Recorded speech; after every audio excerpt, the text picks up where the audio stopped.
Bonjour à toutes et à tous. Oui, la critique a mis du temps à arriver, puisque j'ai mis du temps à le voir, tout simplement. Mais elle est là, et c'est l'importance. Donc, on fait Les Getters ou The Watchers en anglais. Le film est réalisé par Ishna Nate Shyamalan, qui n'a rien fait de spécialement incroyable, à part 2-3 épisodes de Servante. Mais on la connaît surtout parce que c'est la fille de Nate Shyamalan qui est producteur sur le film. C'est scénarisé par Ishna Shyamalan, dont on a parlé juste avant. Et A.M. Shine, car en fait, le film part d'une nouvelle, part d'un roman, donc voilà. C'est avec Dakota Fanning, Georgina Campbell, Olwen Fouéré, Oliver Finnegan, et c'est tout. Enfin, c'est pas tout, mais voilà. Avec une musique de Adele Korzeniowski et une photographie de Ellie Aronson. Donc voilà, on peut passer au cœur de la critique. Pour la première fois, c'est un film que j'aime bien. Voilà, c'est tout simplement un film que j'aime bien. Les intrus, j'ai pas trouvé ça super. Beaucoup. En fait, tous les films où j'ai critiqué, j'ai pas trouvé ça super. Même le film où j'ai parlé des backrooms, j'ai fait 2 critiques dans le truc. Mais là, j'aime plutôt bien. Même si on peut pas échapper à 2-3 clichés de personnages, comme le fait de pas respecter les règles principales du genre. Par exemple, je mets très bref. Il y a une fosse où les monstres viennent. Là, je vous spoil pas parce que le truc, c'est dans la bande-annonce, tout simplement. Il y a une fosse où les monstres viennent. Et là, je vous spoil.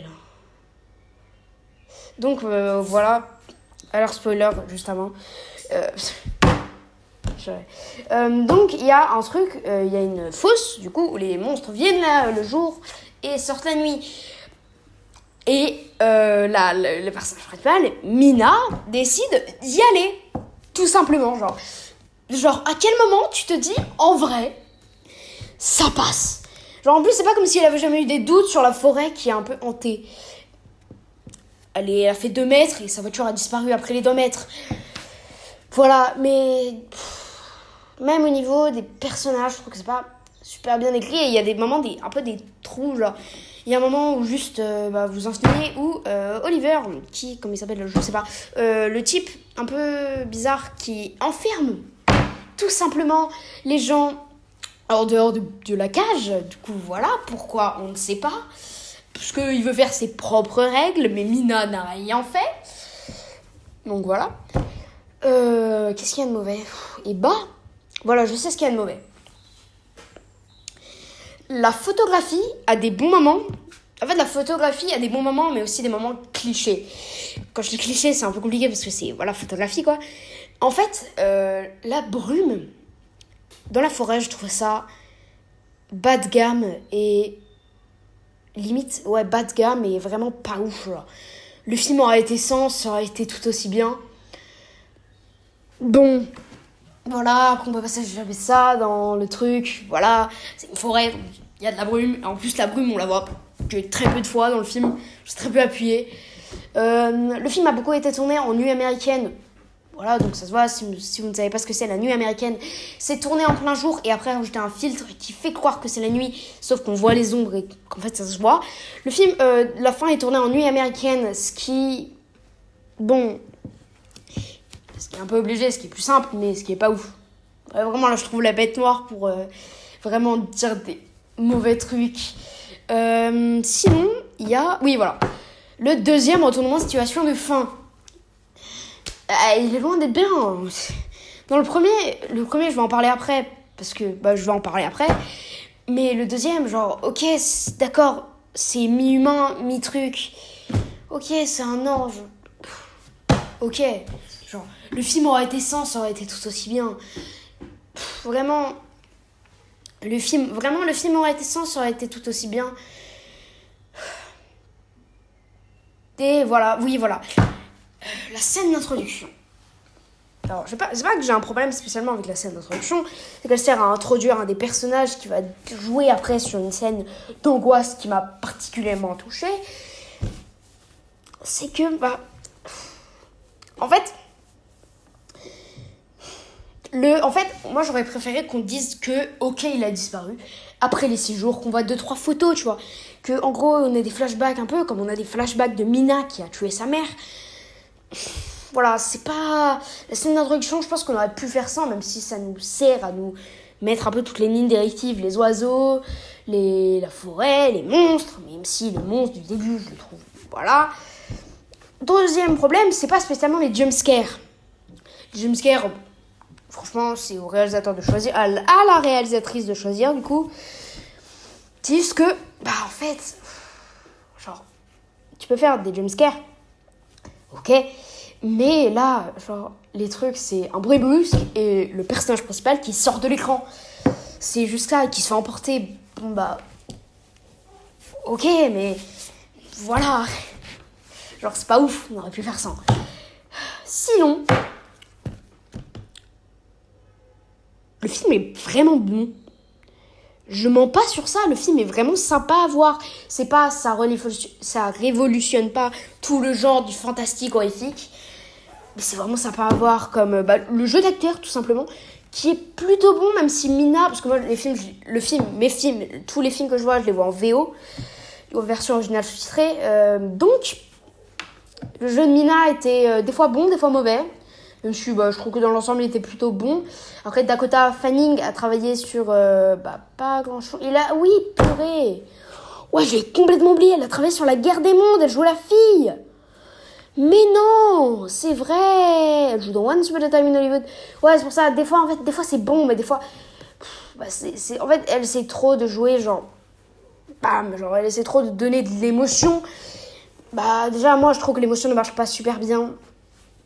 Mais ce n'est pas le sujet. La réalisation. Alors, on était obligé de s'attaquer. La réalisation, je la trouve plutôt bonne. Même si, voilà, il y a des trucs, pas ouf.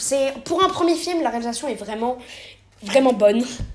Tout simplement, la réalisation, vraiment pour le premier film, du coup, elle a fait des épisodes de série qui duraient à peu près 20 minutes. Je crois, j'ai pas vu la série. Mais là, pour la première réalisation d'un long métrage, je trouve ça vraiment bon. Genre, ça révolutionne pas le genre du fantastique. Le film en soi révolutionne pas le genre du fantastique, mais il y a un petit truc qui est plutôt sympa à voir. C'est pas comme Cozy Bear, où la réalisation, je la trouve vraiment géniale. Je trouve qu'il y a vraiment des bons tons, il y a vraiment des bonnes images. Là, c'est pile entre le correct et le génial. C'est vraiment limite plus près du correct, du coup, mais voilà.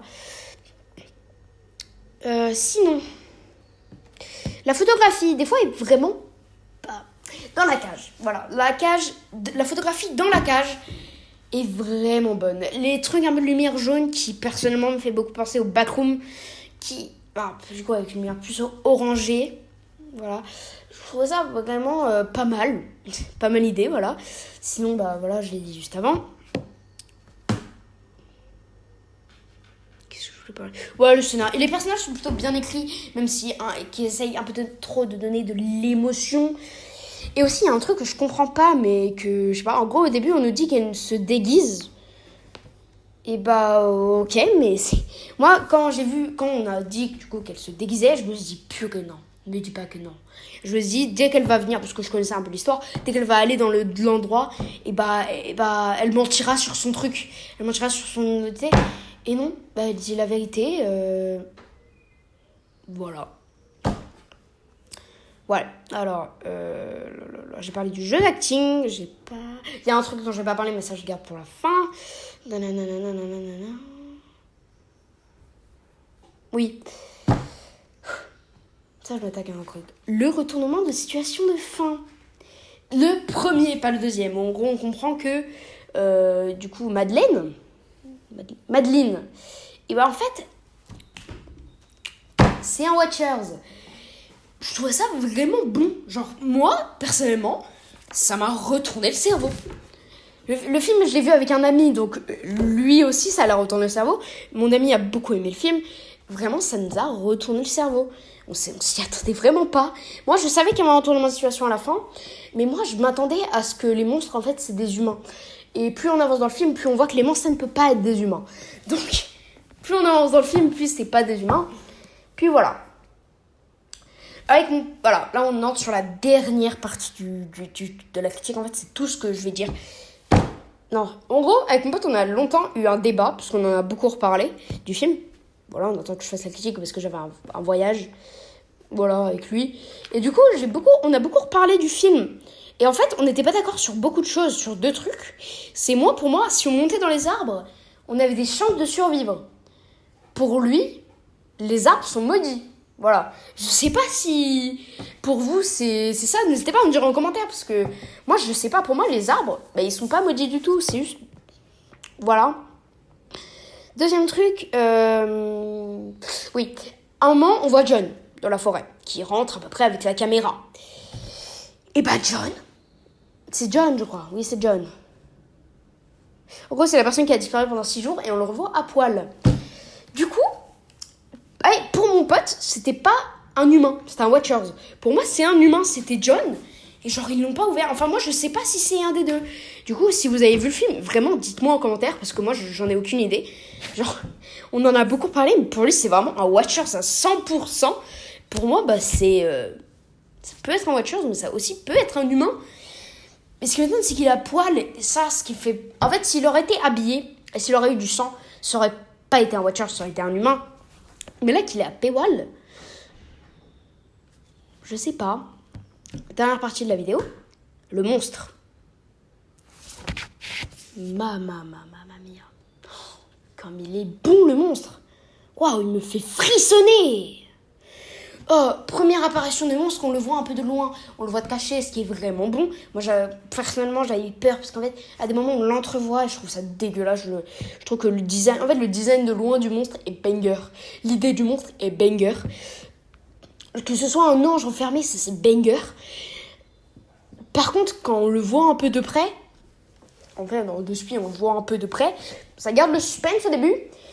Puis à la fin, c'est juste dégueulasse. En gros, c'est vraiment... Le monstre est un peu un... Quand on le voit de près, c'est un peu un cliché des vieilles femmes qu'on voit dans Ça 2. Moment qui m'a fait beaucoup frissonner dans Ça 2. Mais non, sinon, le monstre de loin est magnifique. Purée, la première apparition du monstre, quand elle se lève d'une manière fantomatique, j'ai frissonné de peur en le voyant. J'étais comme ça. Ça m'a fait frissonner de peur. Waouh, il était bon, genre vraiment ça m'a fait peur, mais vraiment. Du coup, à mon pote aussi, on était vraiment choc barre de fou. Je lui ai dit, it's a good monster. Il m'a dit yes. Mais vraiment, le monstre est magnifique. Même le fait que ce soit un ange enfermé qui a perdu ses ailes, c'est magnifique.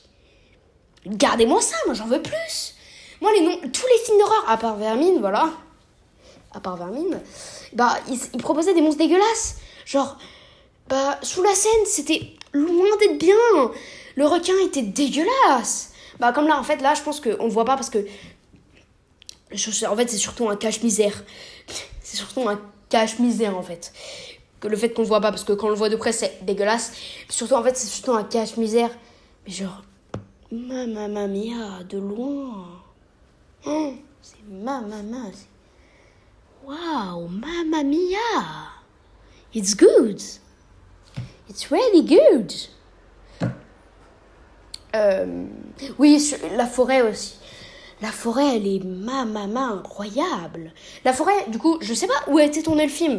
Je suppose que ça a été tourné en Irlande, si j'avais vu que le film a été tourné en Québec, à New York, je sais plus. J'ai vu que le film a été tourné au Québec ou à New York. Ouais, pays d'origine, non. Ouais, non, ça a été tourné en Irlande.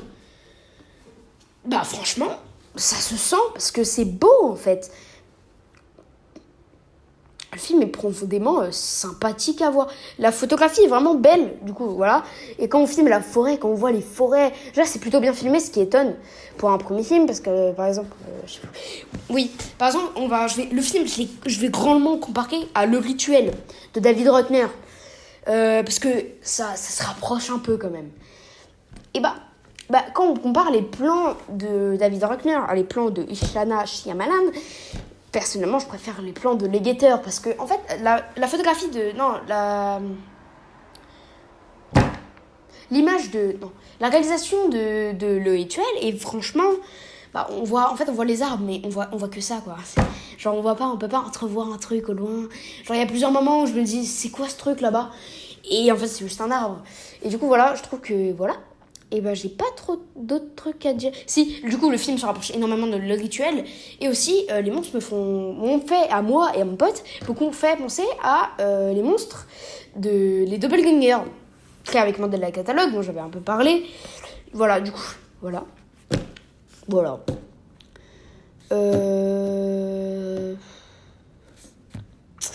Voilà, je sais pas trop quoi dire d'autre, parce que, bah, voilà. C'est la fin de ma critique, je pense, et je vais passer au montage. Si, dans 2-3 jours, normalement, vous aurez une critique de Sans un bruit jour 1, qui me donne pas mal en... Pardon? Mais non. Il a déjà un métascore. Non, je ferai un short sur ça, Waouh. Désolée. Allez, bonne journée à tous et à toutes.